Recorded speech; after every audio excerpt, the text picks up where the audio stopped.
Rare is the human being who knows exactly what they want. If you need further confirmation of that thought, then just think back to the last time you got something you wanted only to realise, oh, that wasn't actually what I wanted in the first place. Join the club. Happens to me about once a week. So within this short video, I only have one intention. By the end of this video, I hope to have moved you slightly closer to a better understanding of what it is you actually want in life. And we're going to do so by covering a few killer principles that once you understand them, you'll also be able to navigate desire and things you want like a master. You will surf the wave of desire like a pro after this video. So enough of the building up your expectations. Let's jump into it. First of all, let's cover what is desire. Well, desire, as Naval Ravikant, the notorious modern-day philosopher and angel investor said, desire is a contract you make with yourself to be unhappy until you get what you want. Essentially, when you want something, you're admitting in the present moment you lack this thing, so you're going to postpone your happiness into the future in your imagination and create a fantasy that you'll only be happy when you get this thing.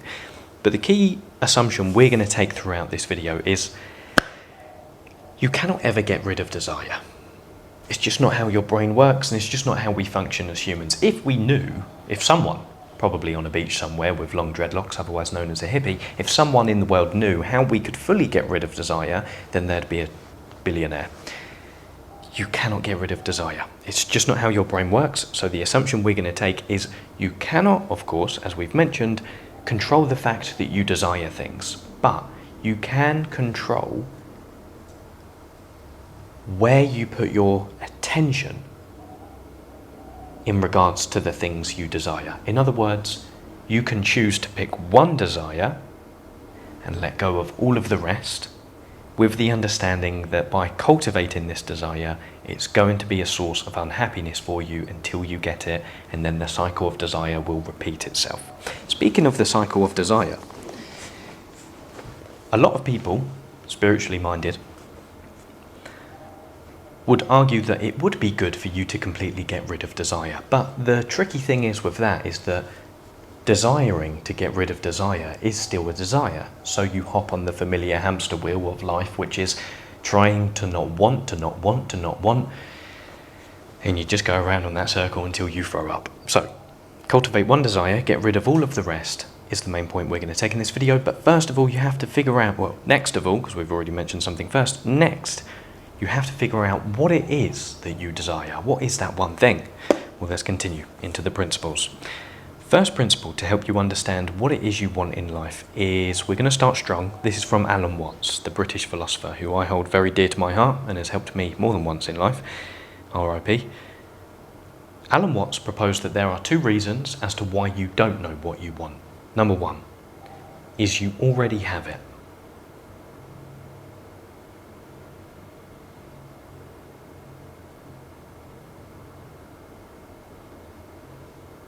Right, I'll stop pausing now. And number two, you don't know yourself.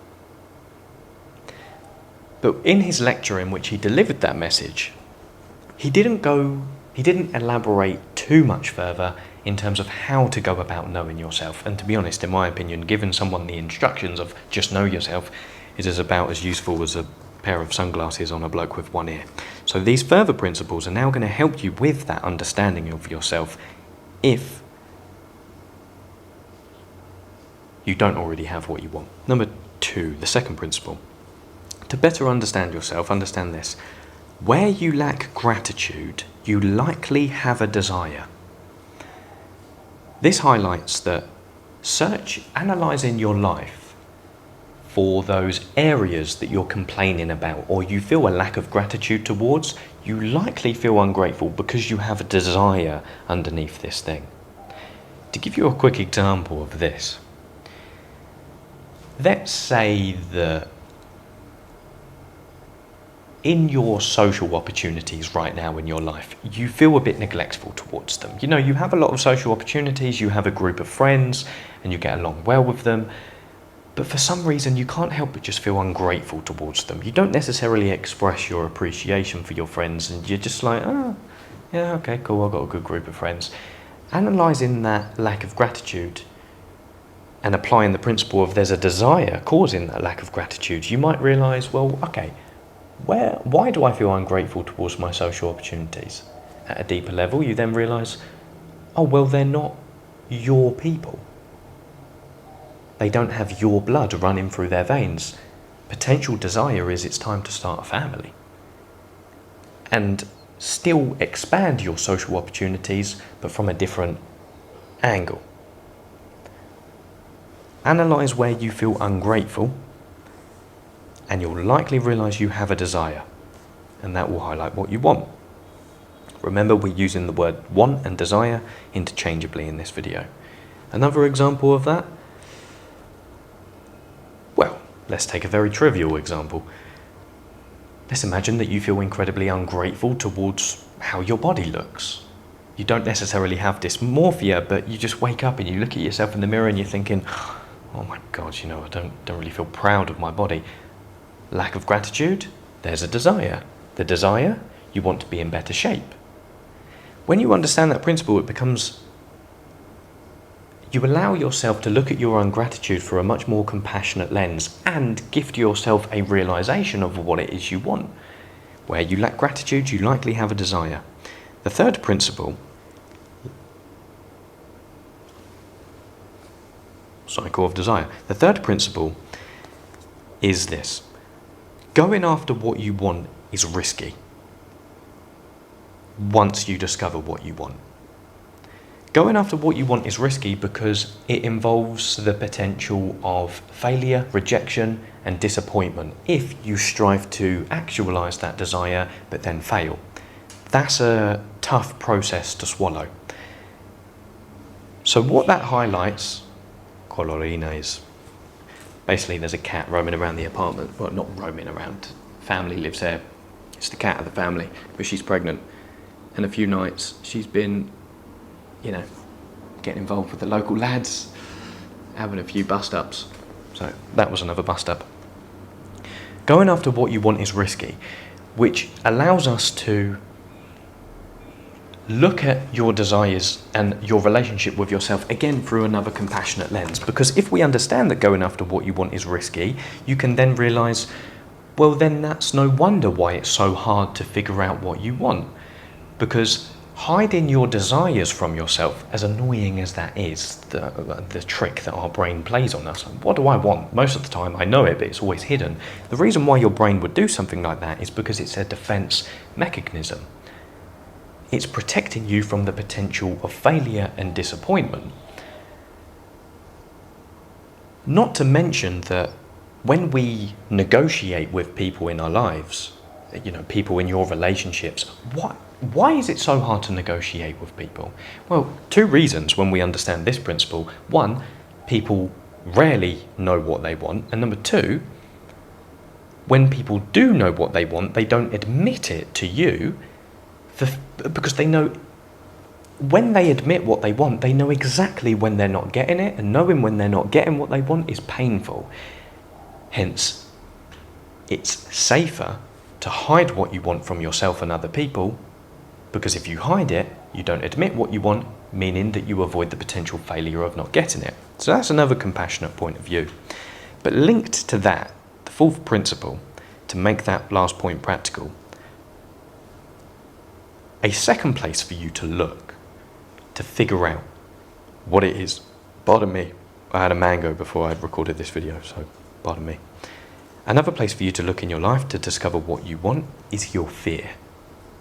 You've heard the cliches, I'm sure, of where your fear is, that is your next task, or the lessons you need are in the tasks you're avoiding. Potent principles, but they've become so cliche that we neglect their meaning. So let's come at it from a different angle. This principle, the more you paint a bad picture of something in anticipation of potentially not getting it, the more you want that thing. Unpacking this slightly, what we mean by painting a bad picture of something is your anxious preoccupations with how it might turn out, or even trying to negotiate yourself into a denial of you wanting this thing. Oh, do you know what? I didn't actually want that thing anyway. Oh, do you know what? I could go for this thing, but, you know, I'm not that bothered anymore. The more you paint or the third voice would be, oh my God, if I went for that thing, I don't know how I would manage or how it might work out. The more you paint a bad picture of something in your mind, the more you want it. The reason why analysing your life and your fears will highlight your desires and the things you want is because the more you fear something, the more important it is for you. I can tell you this from my personal experience. I have been thinking about this principle over the last week, and I have realised that in each area of my life that I am avoiding, deep down, I really want that thing. Like, really, really want that thing. And it's a funny thing to realise when you consider how much we try to avoid things. When all you need to do is use that avoidance as the feedback of this thing that you want. I would really encourage you to apply that principle of anytime you're avoiding something, 90% of the time that's going to mean there is something hiding there that you really, really want. And the more you're avoiding it, the more you want that thing. So the sooner that you face it, the sooner you're going to be able to get the thing that you want. The alternative to this, and this is going to get a bit serious, the mango's kicking in.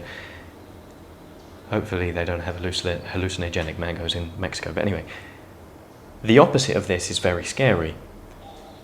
The later you face this thing that you're avoiding, the longer you're going to live a life of miserable cowardice. Now, I'm not saying you're a miserable coward right now.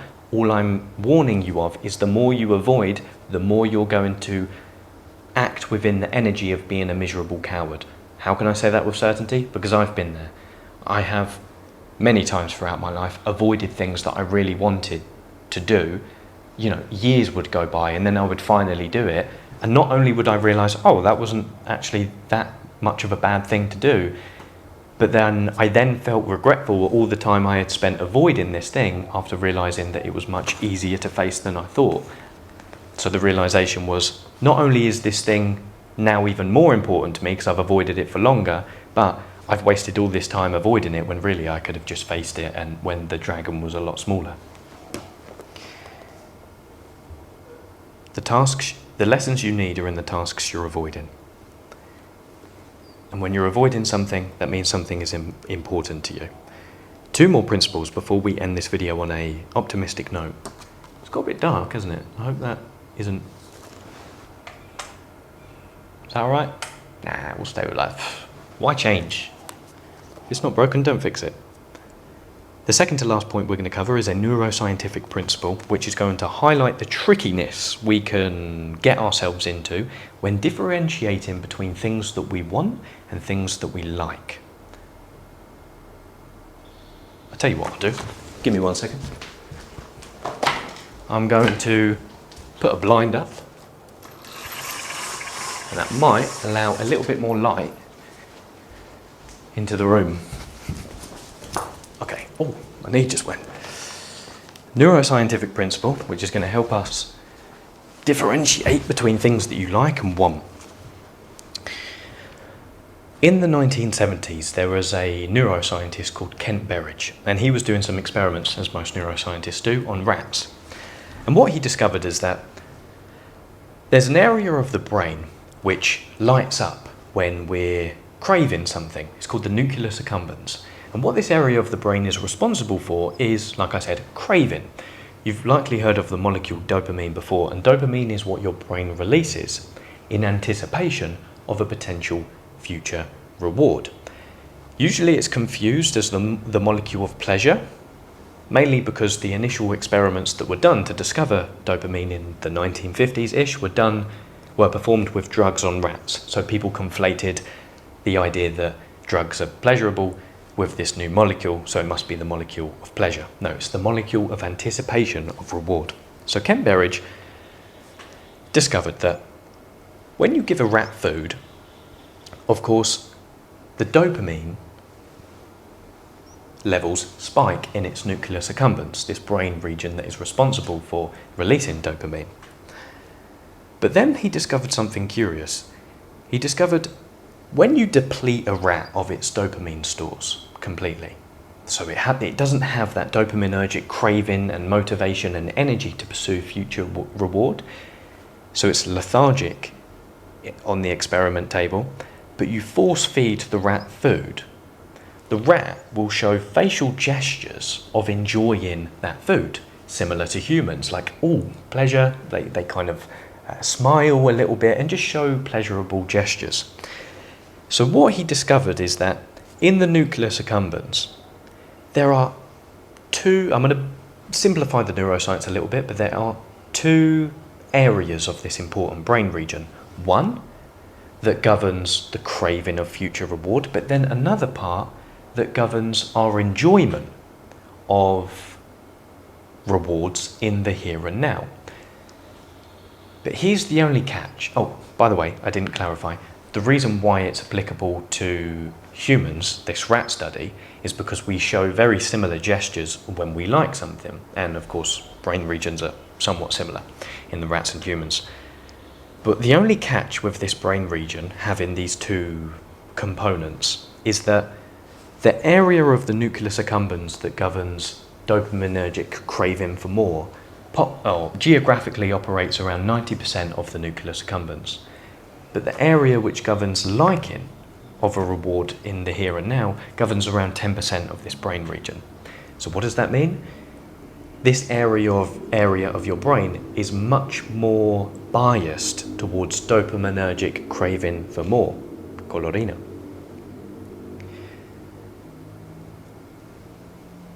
But peeling a principle from that neuroscientific insight, this highlights that you can, and I'm going to have to say this probably twice for it to sink in, you can want something you don't like, and you can like something you don't want. What does that mean? To give you a quick example, when I was young, about 7 to 10 years old, I hated the anticipation of being invited to someone's birthday party. I hated it. I would always feel socially anxious, I would feel nervous, and I never wanted to go. But on the car journey there to the party, while I would be nervously shaking in the car and my mum would be driving me, my mum, being the good mum that she is, she would always give me a little social skills nudge, and she would say, Lewis, I know you don't want to go to this party right now, but when you go there, you're going to have a great time, and when you come back, you're going to be glad you went.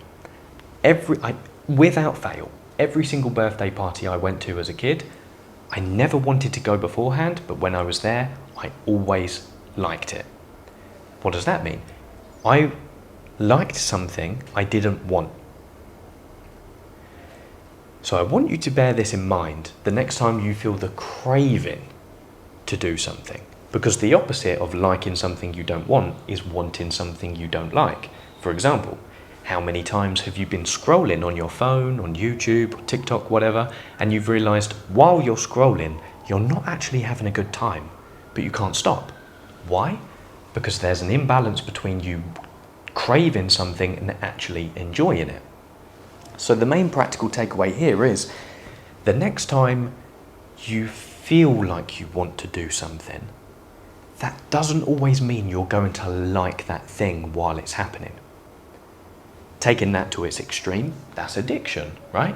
You feel the continuous imbalance between wanting this thing and liking it. Hence, one great way to overcome an addiction is mindfulness. It's another cliche thing which we throw about so much in the self-development world that people have become deaf to the sound of the word mindfulness.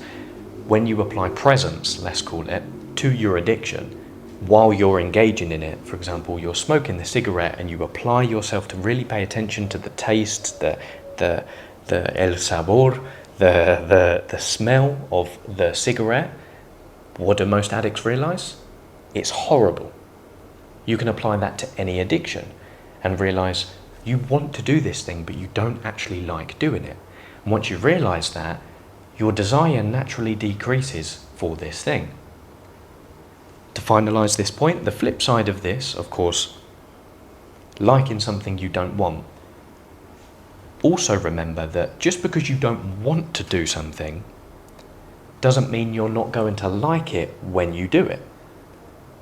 Sometimes this happens with me with videos. If I don't want to record a video, I just put my clothes on, the normal attire I have in the whiteboard videos, and I start talking in front of the camera. 5 minutes in, I begin enjoying the process, and I think, oh, this is funny. 5 minutes ago, I really didn't want to do this, but now I'm doing it, I actually like it. I wanted to highlight that principle just to give you that further neuroscientific understanding of those moments where you don't want to do something or you do want to do something. Apply that principle, remind yourself you can want something you don't like and like something you don't want, and you'll realize the desire either decreases in the case of wanting something you don't like, or it can increase in the case of remembering or reminding yourself that you can like something you don't want. That's one of my favorite principles. If you didn't understand that, or I explained that clunkily, let me know in the comments and I'll go through it in more detail. Final principle before we end this on a short, optimistic note. As Colorina, I'll show you. Oh no, she's moving. She's sat down here on the floor. By the way, I'm in Merida and the walls are awesome. There's a specific way that they construct. I was speaking to a man in the taxi the other day. There's a specific material they use to construct the walls. I've completely forgot the name in Spanish, but really awesome. And I think I've just messed up there. Okay, let's find the lights. Sip some water. And there's iguanas everywhere. Crocodiles as well, but I mean, I haven't seen any, but I know they exist. I'm not going to practice my Spanish with them, trust me. Final principle. Now this principle is my favourite. And you'll have to bear with me because it does slightly contradict the last point we mentioned, but the fruit of life is found in the contradictions. In order to help you navigate desire better, there is a deal, a contract you can sign with your unconscious, which I learned, still got battery, which I learned from a Jungian psychotherapist who I've completely forgotten his name. But there's a podcast called This Jungian Life. It's awesome. 3 Jungian psychologists going at it, distilling archetypes. And I've listened to about 25 of their episodes, but there was one sentence that this Jungian therapist said that has always stuck with me, and I cannot tell you just how many times in my life it has got me out of sticky situations. And he said that he has struck this deal with his unconscious, whereby in active imagination, or just in general, he'll say to himself out loud, he says to his unconscious, "Unconscious, I will do whatever you want me to. But if you don't give me the energy to do it, I won't do it."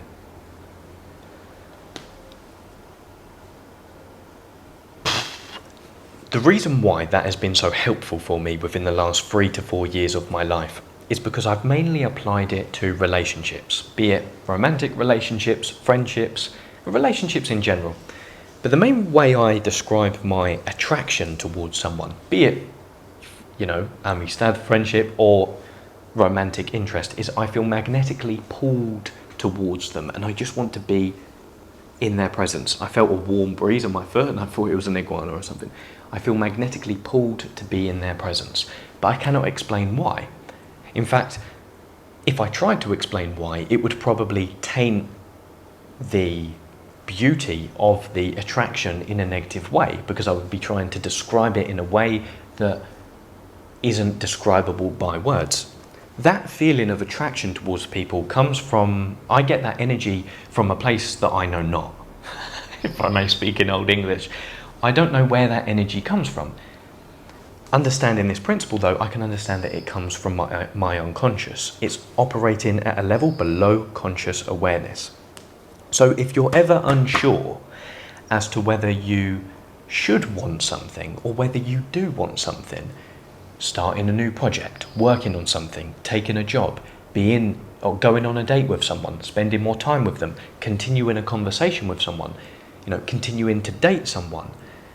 Always remember this deal with your unconscious. And remember that if this thing is right for you, you'll have the activation energy to do it. I believe this wholeheartedly. I believe the things in your life that are meant for you will bring you calmness and stillness, not chaos and confusion. And they will fuel you with a sense of energy and vigor to pursue them more. But a calm, still energy, not a frantic, oh my God, I need to do this and rush and do it like a headless chicken. No. That energy from your unconscious will vibrate with a certain calmness. Don't know where that came from. That was not on the notes. I got a bit romantic there. Now, the reason why that contradicts the previous principle of wanting versus liking is because, of course, there might be some things that you don't have the energy to do, but if you force yourself to do them, you will get the energy as you walk the path. The path illuminates as you walk it. But because I am so in favour of the final principle, this deal with your unconscious, I would say that more often than not, 90% of the time, if you don't have the energy to do something or pursue something, take that as a sign from your unconscious that this thing isn't in alignment with you. And every now and then, when you feel that call to energy, that boom, let's go, okay, I want to speak to this person, I feel motivated to do it, boom, make it happen. And understand that you pursue this thing because it's in alignment with you. That alignment, chase that feeling into the horizon.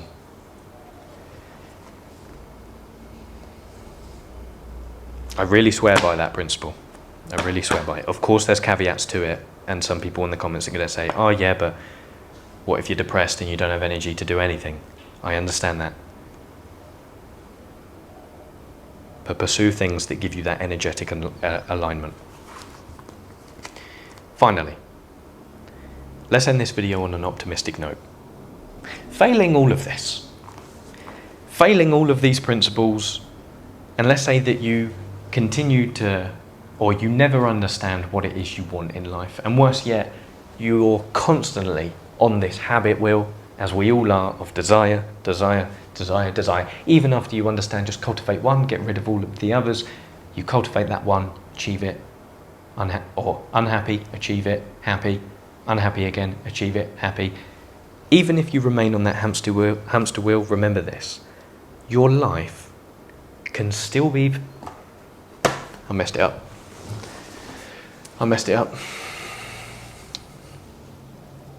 That was going to be the ultimate sign-off.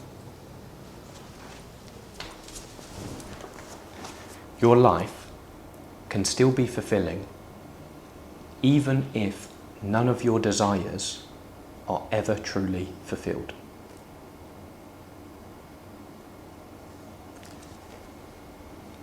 Yes, note to self.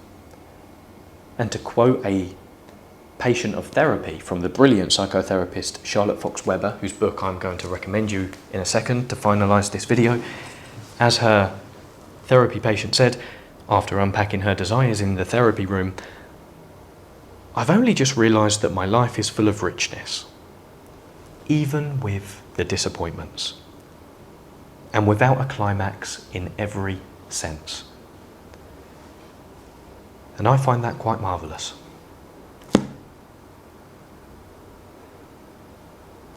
There's a cat on the floor, and I'm fine with that.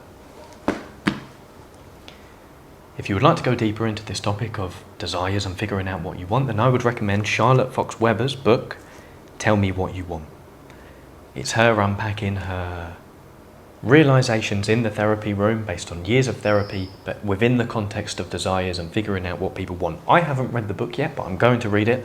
We can read it together and distill it one day. I invite you for a chili habanero in Merida. The hottest chili in the world exists here in Merida, in the southeast of Mexico. And they speak Maya. No solo hablan español. They don't just speak Spanish, they speak Maya. I've been learning Maya. Bish an nilich. That means, ¿Cómo estás? How are you? And how to say yes and no. No is ma. Yes is veo. I would love to say stay disciplined, dangerous, and playful in Maya, but I'll need to learn that. Remember, you cannot ever fully get rid of desire, but your life can still be fulfilling, even if none of your desires are truly fulfilled. As the cat walks out of the room, we are going to finalise this video. Hopefully you now have a better understanding of what it is you want. Stay disciplined, playful, and dangerous. Adiós, muchachos y muchachas.